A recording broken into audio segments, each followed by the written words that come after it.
जय हिंद दोस्तों। आज हम लोग पढ़ते हैं इतिहास।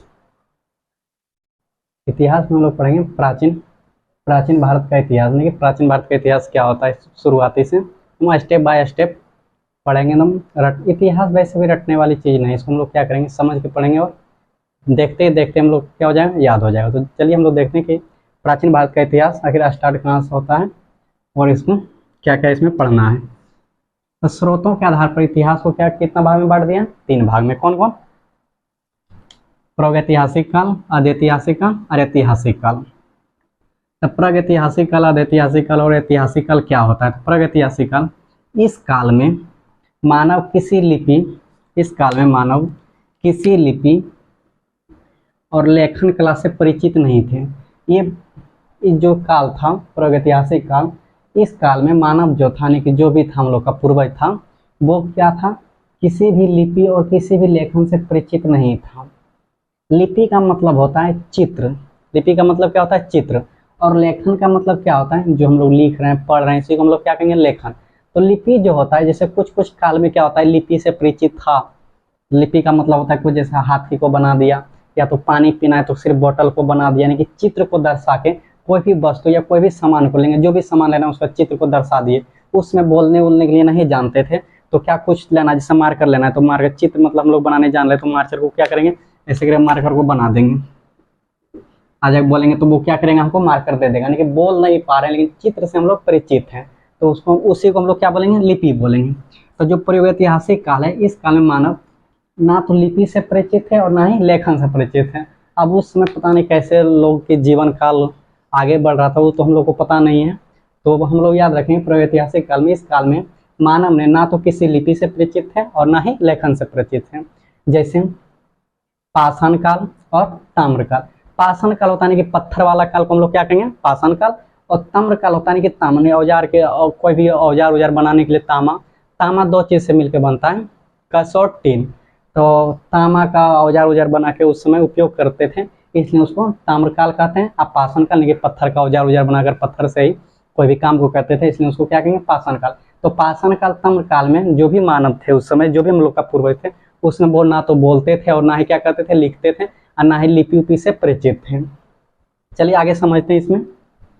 प्रागैतिहासिक काल का जो खोज बहुत इंपॉर्टेंट है, बहुत बार एग्जाम में पूछा है ये वाला। प्रागैतिहासिक काल का जो खोज है, यानी कि जो इसके बारे में अध्ययन किया, सबसे पहले अध्ययन किया वो कौन था, रॉबर्ट ब्रूसफुट थे। याद रहेगा, प्रागैतिहासिक काल का अध्ययन करने वाले व्यक्ति सबसे पहले कौन थे, रॉबर्ट ब्रूसफुट थे। इसको याद रखेंगे, काफी बार बहुत सारे एग्जाम में पूछा है, पीसीएस एग्जाम में, स्टेट एग्जाम में, बिहार पुलिस का भी पूछते रहता है। तो यहाँ देखते हैं हम लोग इसका एग्जाम्पल में, पाषाण काल यानी कि पत्थर का काल, ताम्र काल यानी कि तामा का काल, नहीं कस। उसके बाद नीचे देखते हैं 2 नंबर में आद्यैतिहासिक काल। आद्यैतिहासिक काल क्या होता है, इस काल में मानव लिपि से परिचित थे। नोट करेंगे पॉइंट, इस काल में मानव लिपि से परिचित थे, लेकिन इसे हम लोग क्या कर सकते हैं, पढ़ नहीं सकते हैं। अब उस समय की भाषा तो नहीं था, लिपि था, मतलब कुछ चित्र को दर्शा के कोई भी सामान को लेते थे। जैसे कोई भी वस्तु को लेने गए, उसको क्या चित्र से दर्शा दिया, इसे करके, इसे कुछ हाथी घोड़ा करके फिगर को बनाते थे। उसे वो मतलब उस समय का उसका लैंग्वेज था। अब उसका भाषा तो हमको नहीं पता था, और लिखा उखा तो कुछ नहीं, मतलब चित्र। जब पुरातत्व विभाग ने इसकी खोज की तो कुछ इस तरह का चित्र मिला। तो इससे यही पता चलता है कि उस समय जो भी मतलब उस समय जो भी मानव उनव रहते थे, जो भी पूर्वज थे, वो क्या करते थे, मतलब चित्र से परिचित थे, यानी कि लिपि से परिचित थे, जो कि इसे पढ़ नहीं सकता, लेखन से परिचित नहीं था, कुछ लिखा उखा चित्र नहीं मिला, सिर्फ हम लोग को क्या मिला, चित्र, यानी कि इमेज से परिचित, यानी कि लिपि से परिचित थे। दीवार हुआ पर कुछ लिपि उपि मतलब बना हुआ मिला था हम लोग को। अच्छा, वो कौन सा सभ्यता है, हड़प्पा सभ्यता। क्वेश्चन यहाँ से पूछता है कि हड़प्पा सभ्यता मतलब कैसा था, भाव चित्रात्मक था, यानी कि लिपि से क्या, सिर्फ लिपि से लिखा हुआ था, मतलब लिपि से था, और लिखने उखने पढ़ने उड़ने वाला परिचित यहाँ नहीं थे। और दूसरा आता है सिंधु सभ्यता। याद रखेंगे, सिंधु सभ्यता और ये हड़प्पा सभ्यता, दोनों कैसा था, ऐतिहासिक काल है। और तीसरा का जो ऐतिहासिक काल, इस काल में मानव लिपि से भी परिचित है और इसे पढ़ भी सकते हैं। ये जो है वैदिक काल के आगे है। तो यहाँ हम लोग डिटेल में आराम से समझेंगे एक एक पॉइंट को और पढ़ेंगे। तो जो ऐतिहासिक काल है, इस काल में मानव लिपि से भी परिचित है और इसे हम लोग क्या करते हैं, पढ़ते भी, जैसे वैदिक काल से आगे। अच्छा, इसके आगे जो होता है वो महाजनपद है, वो आगे पढ़ेंगे हम लोग, पहले यहाँ समझते हैं। अच्छा, हम लोग तो क्या पढ़ेंगे, सबसे पहले पढ़ेंगे प्रागैतिहासिक काल। तो प्रागैतिहासिक काल जो है इसको 1820 ईस्वी में जॉर्गन थॉमसन ने इसे 3 भाग में बांट दिए।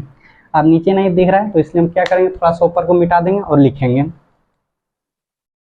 यहाँ से थोड़ा सा याद रखेंगे, प्रागैतिहासिक काल को 1820 में जॉर्गन थॉमसन ने, इसका नाम याद रखें, बहुत बार एग्जाम में पूछा है, जॉर्गेनेस थॉमसन ने इसको 3 काल में बांट दिया है। वो कौन कौन सा काल है, आगे थोड़ा सा देखते हैं, इसको मिटा देते हैं।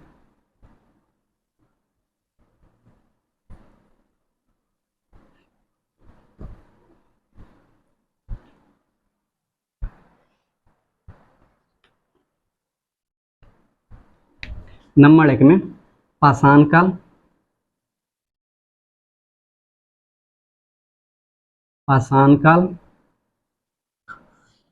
नंबर 2 में कस्य युग, नंबर 3 में लोह युग। चलिए इसको थोड़ा सा मिटाते हैं।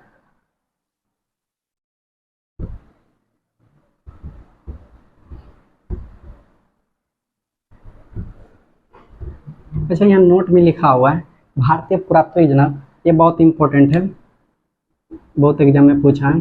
भारतीय पुरातत्विक जनक किसे कहते हैं, अलेक्जेंडर कनिंघम को कहते हैं। इसको याद रखना, ये मोस्ट इंपॉर्टेंट है कि भारतीय पुरातत्विक विभाग का जनक कौन सा है, अलेक्जेंडर कनिंघम। पुरातत्विक विभाग मतलब होता है कि खुदाई उदाई करना, यानी कि खुदाई उदाई करते समय कोई भी सामान मिल गया जो सिंधु हड़प्पा सभ्यता यानी कि सिंधु घाटी सभ्यता को जो वहां से खोज के निकाले थे, मतलब पुरातत्विक का मतलब होता है खुदाई उदाई करना। तो इनका जनक कौन है, अलेक्जेंडर कनिंघम को कहते हैं। अच्छा, प्रागैतिहासिक काल को पढ़े थे 1820 में जॉर्गन थॉमसन ने इसे 3 काल में बांट दिया। कौन कौन सा, पाषाण काल, कस्य युग, लोह युग। तो पाषाण काल क्या होता है, तो पाषाण काल में मतलब जो भी मानव थे पत्थर के औजारों का उपयोग करते थे, कोई भी काम करने के लिए पत्थर का ही वस्तु को क्या करते थे, प्रयोग में लाते थे, इसलिए इसे हम लोग क्या कहेंगे, पाषाण काल कहेंगे। कस्य युग मतलब होता है कांसा का बना हुआ कोई भी औजार हो गया, कोई भी मतलब प्रयोग में लाने के लिए वो क्या करते थे, कांसा का युग का मतलब कांसा के बना हुआ औजार को उपयोग करते थे।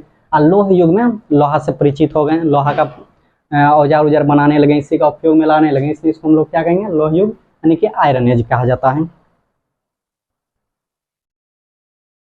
अब चलिए 1 नंबर में आता है पाषाण काल। पाषाण काल को भी 3 भागों में बांटा गया है।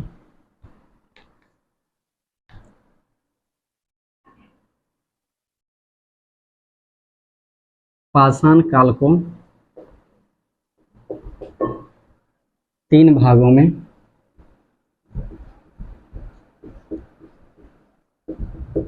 बांटा गया है।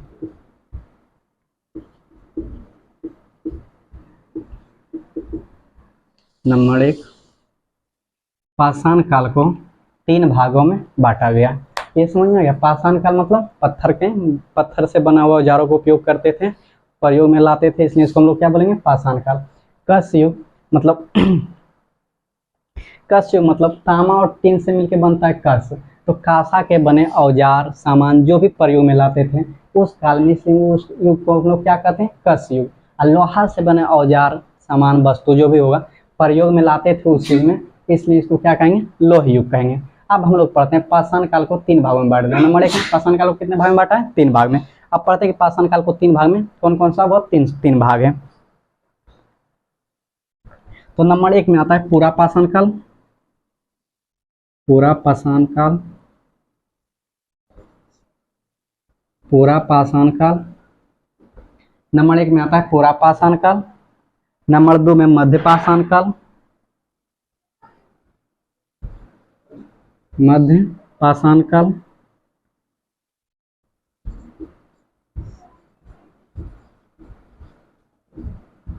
पूरा पाषाण काल, मध्य पाषाण काल। नंबर 1 में आता है पूरा पाषाण काल, 2 नंबर में मध्य पाषाण काल, 3 नंबर में नव पाषाण काल।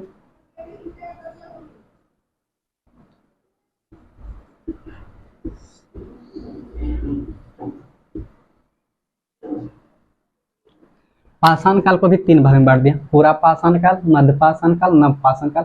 अच्छा, हम लोग अब यहाँ से पूरा पाषाण काल, मध्य पाषाण काल, नव पाषाण काल एक डायग्राम बना के मतलब जो सबसे इम्पोर्टेंट क्वेश्चन जो एग्जाम में आता है उसी को हम लोग क्या करेंगे, पढ़ेंगे। तो इसका डायग्राम बना के एक वीडियो में क्या करेंगे, पूरा पाषाण काल, मध्य पाषाण काल, नव पाषाण काल का डायग्राम बना के इसको तीनों को हम लोग क्या करेंगे, अच्छा से पढ़ेंगे। तो यहाँ तक समझ में आ गया। तुम अच्छा से इसको क्या करेंगे, समझ के सिर्फ देखना, एक बार रिवीजन करना, ये क्या हो जाएगा, याद हो जाएगा और हर एग्जाम के लिए बहुत इंपॉर्टेंट है।